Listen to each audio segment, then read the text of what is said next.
Comment commencer cette vidéo sans tailler le Real Madrid? Le ballon en retrait, Messi pour la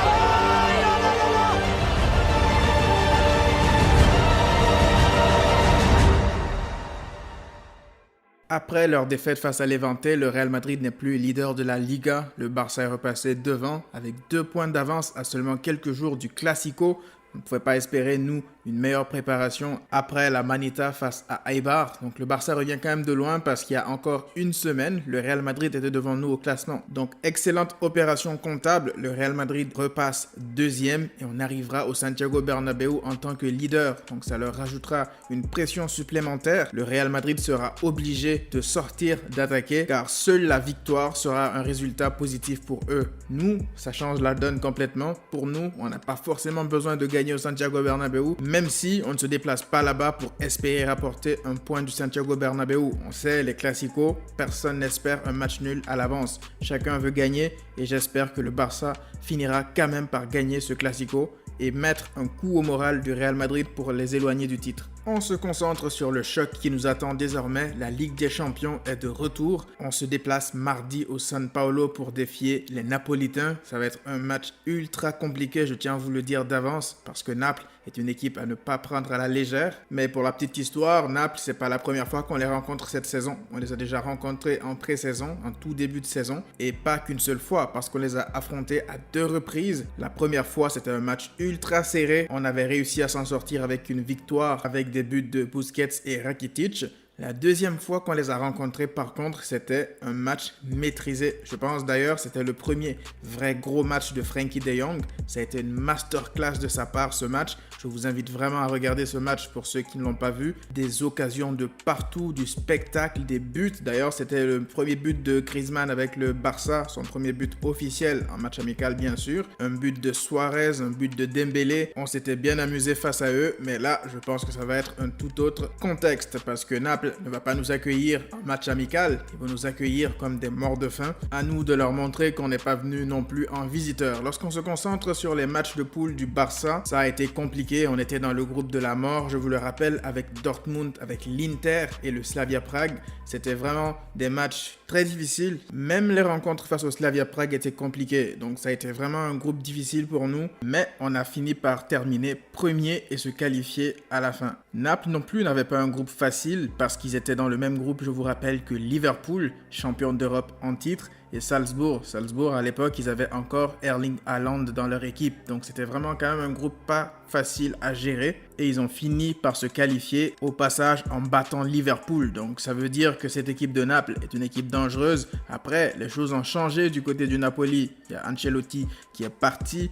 Il y a Gattuso qui est arrivé, donc c'est sûr que la dynamique a un peu changé. Ils ont traversé une crise, mais Naples est revenu à un très bon niveau ces dernières semaines. Ils ont même battu la Juventus assez récemment, donc ça veut dire que c'est une équipe qui fonctionne de nouveau, c'est une équipe qui marche bien. En plus, Naples n'est pas une équipe avec les vieux clichés des équipes italiennes de Catenaccio qui bloquent, qui parquent le bus pour essayer de partir en contre. Naples est une équipe joueuse, donc autant vous dire qu'ils viendront nous chercher très haut. On l'avait d'ailleurs expérimenté en pré-saison lorsqu'on les avait rencontrés.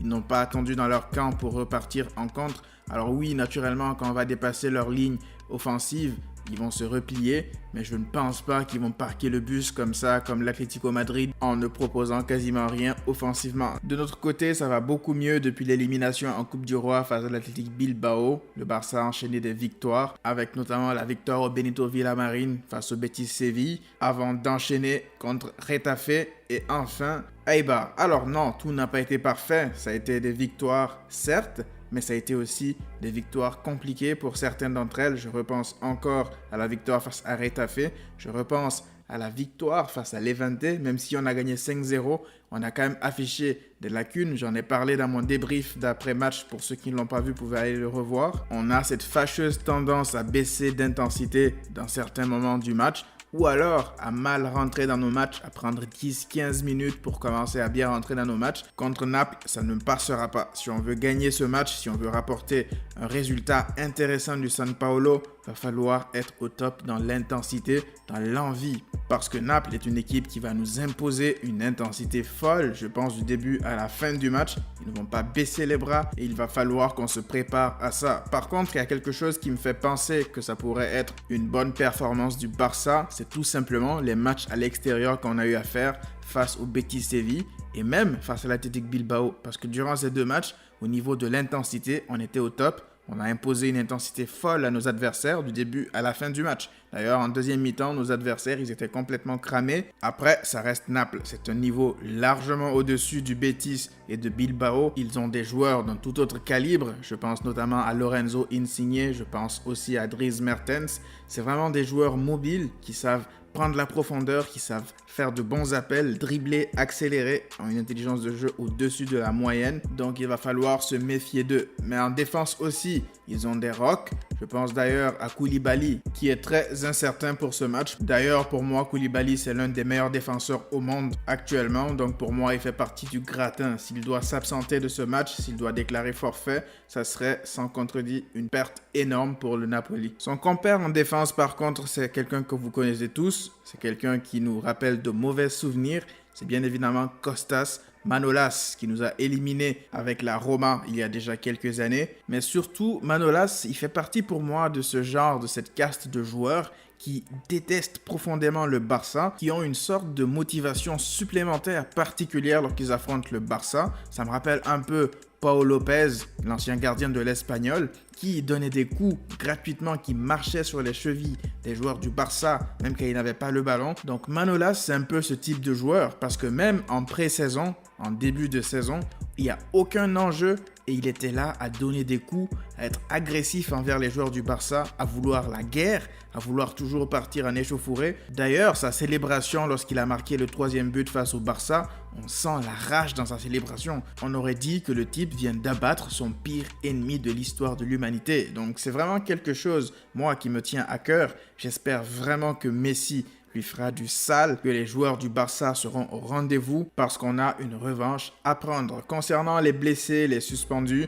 alors du côté du Barça, naturellement Luis Suarez, on sait qu'il est blessé, absent. Ousmane Dembélé, pareil. Jordi Alba qui déclare aussi forfait pour une blessure aux adducteurs. Mais surtout, les cartons jaunes en vue d'une suspension pour le match retour. Et pour le coup, nous avons deux joueurs, et pas des moindres, qui sont sous le coup de cette suspension s'ils prennent un carton jaune.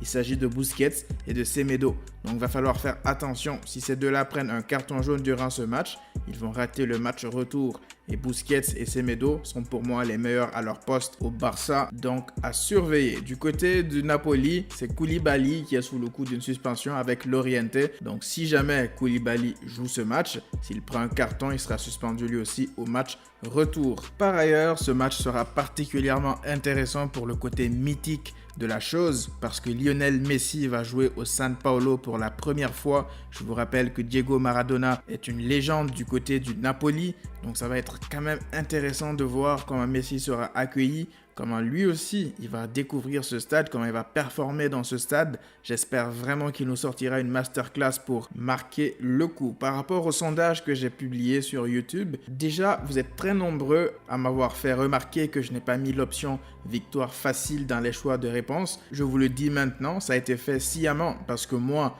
honnêtement, je ne crois pas que ça sera une balade de santé. Alors oui, on peut être optimiste et penser qu'on peut gagner là-bas facilement suite à nos victoires récentes. Mais moi, je préfère quand même être réaliste et mesuré. Si jamais on arrive à faire une victoire facile, à ce moment-là, je ferai mon mea culpa. Mais à mon sens, je ne pense pas que ça sera une victoire facile. De ce fait, le sondage est un peu biaisé à mon sens parce que la plupart d'entre vous qui voulaient une victoire facile ont naturellement voté victoire difficile par défaut. Donc moi, ça me fait plaisir de savoir que vous êtes de plus en plus optimiste vis-à-vis du Barça. Mais de notre côté, moi je préfère quand même garder un peu les pieds sur terre parce que je ne veux pas avoir une désillusion. Je me dis que cette équipe est encore en reconstruction. Malgré le fait qu'on soit premier en Liga, il m'est difficile de voir une victoire facile au San Paolo, un stade même où Liverpool a perdu.